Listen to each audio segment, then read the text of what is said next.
Excellent job, buddy. Well, Nicholas is going to be your new best friend after you give him this fish right here. Beautiful. Okay, well, we feed our dolphins during our show because that's how we reward them or let them know that he's done a really good job, or all of them for that matter, including Nicholas. We also use other forms of reinforcement, so anytime you see our dolphins doing something well, you'll know that because I'll blow my whistle. That's how I communicate with him. Or if you just feel like he's doing a good job, let him know. The best way to let him know is, of course, give him a nice big round of applause. Good job. Well, first things first, I'm going to ask him to clean up his room. Do you keep your room clean? You are really honest. High five. It's all right. You don't have to keep it clean. Well, Nicholas here cleans up his pool because he knows he's going to get other toys. Good job. That was pretty good, don't you think? This toy right here happens to be his favorite toy right now. Do you have a favorite toy? Lots of favorite toys? You'll put on the spot? Put on, yeah, I understand. You don't have to tell me. Nicholas sometimes, he doesn't want to tell me his favorite toy because he thinks I might take it away. But actually, anytime we take these toys out of the pool, we provide him with new ones, or the same toy. If he does really good, I might go ahead and toss that back to him, so that he doesn't always think that, you know, he's never going to see it again. Toys are really important to Nicholas. They're probably really important to you too, right? Okay, well, let's play a little matching game. What I have right here is a basket full of toys. And while this seems like we're going to be playing around, and it is fun, we're going to be playing, this is also part of a pretty important research project. So you're going to help me out with that. Have a seat. Good job. What I'm going to ask Nicholas to do is identify some of the objects that I have here in my basket. Now, he can visually identify the objects, or he can echolocate on them. Echolocation is the ability to see without using your eyes, right? That's right. You guys got that? I'll explain a little bit. Basically, he uses sound in order to see. So if dolphins have the ability to do that we don't, is produce sound, and then I hear you, and receive that sound to their lower jaw. Kind of in the form of an echo. That's why they call it echolocation. Now that's similar to sonar. So basically, if my hand's underwater right now, good job. He can see my hand bones. If my whole body was underwater, he could see all my organs and my bones and even more. In fact, dolphins have even let females know that they might be expecting even before they even knew it. So that's pretty impressive. We actually employ dolphins in our U.S. Navy program. They help to protect us each and every day here in the United States. So going along with that, we're going to be focusing on the study here that allows us to determine how well dolphins can remember and recognize objects. So this portion is pretty basic here because he's actually learning something that we haven't done a lot of, which is to recognize when an object is not there. Now, in human children, they don't have that ability until a little later on. So for several months, if you're playing with a baby, with this ring, for example, and you hide the ring suddenly under a pillow, the child will not look for the ring, even if they really want it, because they don't understand that the ring still exists. So basically, if they can't see it, it doesn't exist in this world. Not having that ability, rather having the ability to understand that it still is there, it's called object permanence. So we know that dolphins are capable of doing that. So whenever I show Nicholas an object and then present two objects, if the object that I just showed him is not there, he's supposed to touch my hand. So I may offer it, and if I do, he needs to touch the object, and if it's not there, he needs to touch my hand. So that's the name of the game. You got that? Cool. Okay. Here we go. So right now, he's visually identifying this object with his eyesight. He has excellent eyesight. I'm going to take it back. I'm going to grab an object that's also circular, and I'm going to put my whistle in my mouth and present it to him. Good job, and he chose correctly. That's perfect. I'm going to use the same object again. I'm going to let him identify it. Notice that every time I want him to identify the object, I'm holding his lower jaw. That's called his rostrum. Now I'm going to take it back, and I'm not going to offer that object. Good job! So you notice that the object that I just showed him wasn't in my hand. However, an object that is similar shape here, a frisbee, and the same color was there, and he wasn't confused by that. He wasn't tricked by that. Because you're a smart boy, right? Yeah. Okay. So we're going to try this a couple more times. I'm going to show him the brick.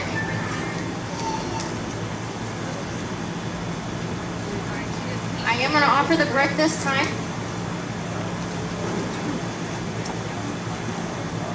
Okay, so he didn't get that right.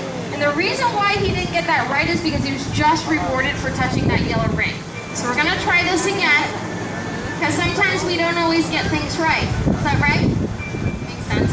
We learn when we are not correct. And it's just a matter of responding the right way when you're not correct and having a positive attitude.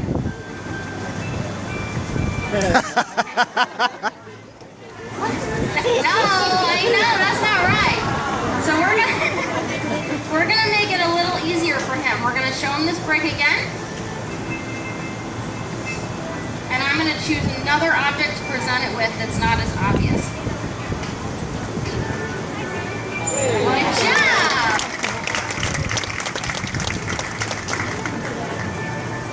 Now we're gonna go back to the original question and see if he gets it correct. And then we'll end on that.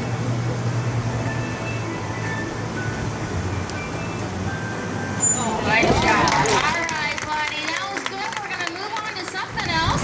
You did a really good job. We like to end on a high note. So let's talk about why Nicholas is here. I'm going to bring him over to the platform. You can hang right here, okay?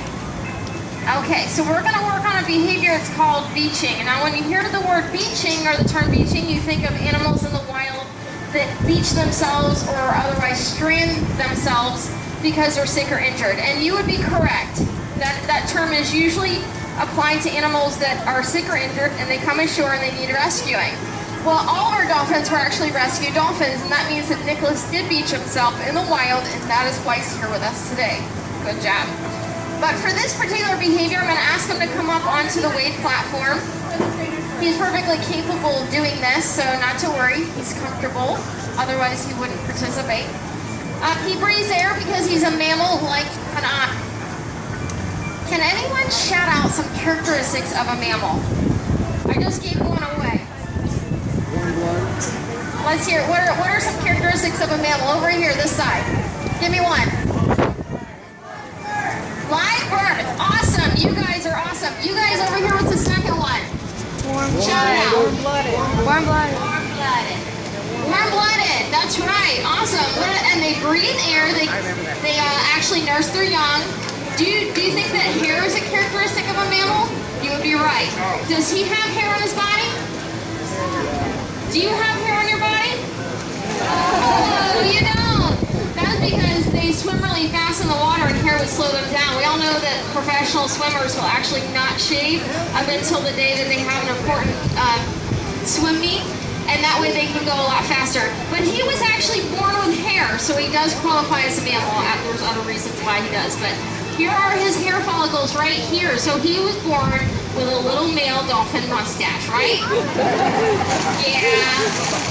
All dolphins are, even females, so that's kind of funny. They lose their hair though, but the hair follicle remains. And what's really cool about this hair follicle, for all of them here, is that they believe they're used as extra sensors. We don't know what for, but we believe that there are sophisticated cells inside of those hair follicles. So we're going to hopefully learn more about those in the years to come. With that said, he's a big mammal. Take a look. So one of the main issues we have to be concerned about when dolphins strand themselves is their large body size being crushed up against the platform. Now, in this case here, he's got some water. He's not going to stay up here for very long, so we're not worried about it. We're talking about marine mammals that are on the beach for a while, 30 minutes, an hour, or longer. Their organs inside their body start to get crushed, and that causes stress on their body, and that stress is on top of the illness or injury that they already have, and that's the reason why they're stranding. So, as you can imagine, when animals strand, they have a slim chance of surviving. That is why we have a 24/7 stranding response team, and we get out there as quickly as possible to give these animals the best chance of making it. Now, another issue we have to worry about, and this relates to Nicholas's story, is their skin. Their skin should always be wet because they live in the water. Now, when dolphins strand, now they're out of the the water or partially submerged here, and their skin is very exposed to the elements, including the sun. So if you look at Nicholas's body, starting from his melon, otherwise kind of like the forehead, going around the blowhole, otherwise his nose, and extending all the way to the fin on the back here, this entire area, which was about 30 to 40% of his body when he first came in, he's got some areas down here too. This is a pretty extensive scar, very serious scar from an extremely serious burn. And he got that burn as a result of sun exposure. Now they don't get sunburn like you and I do, they sustain serious burns, really serious burns. So that was a 3rd-degree burn. How many of you are familiar with 3rd-degree burn victims? Okay, it's pretty horrific, right? It's the same for these animals. So he had to be treated over 9 to 10 months for this wound to heal, and he's very lucky to have survived. So we rehabilitated him, and today he's doing very well.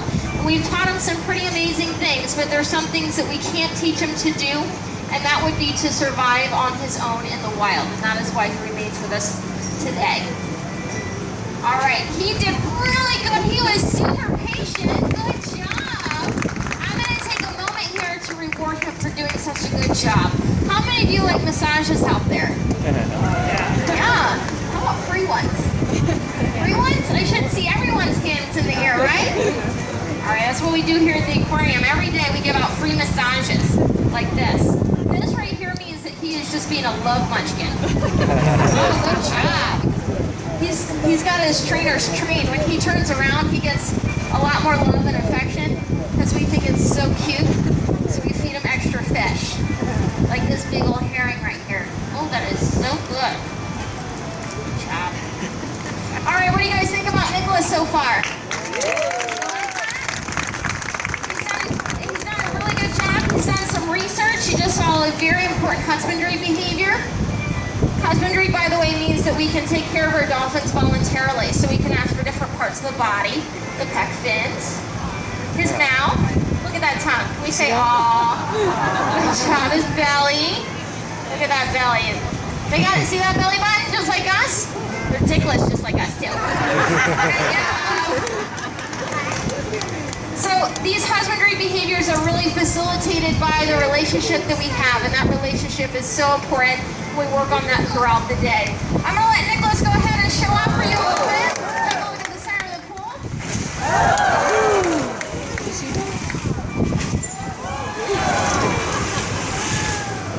Nice job! Let's see it again!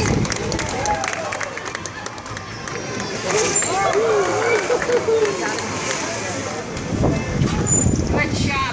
This is my time to thank you guys for being such a wonderful audience and supporting our work here at Clearwater Marine Aquarium. Without you, none of this would be possible. Our mission of rescue, rehabilitation, and release. So I will let Nicholas wrap up with a rather wet way of saying goodbye.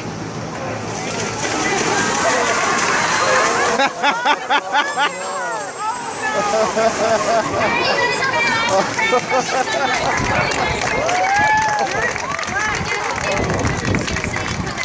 Again very soon. Thank you.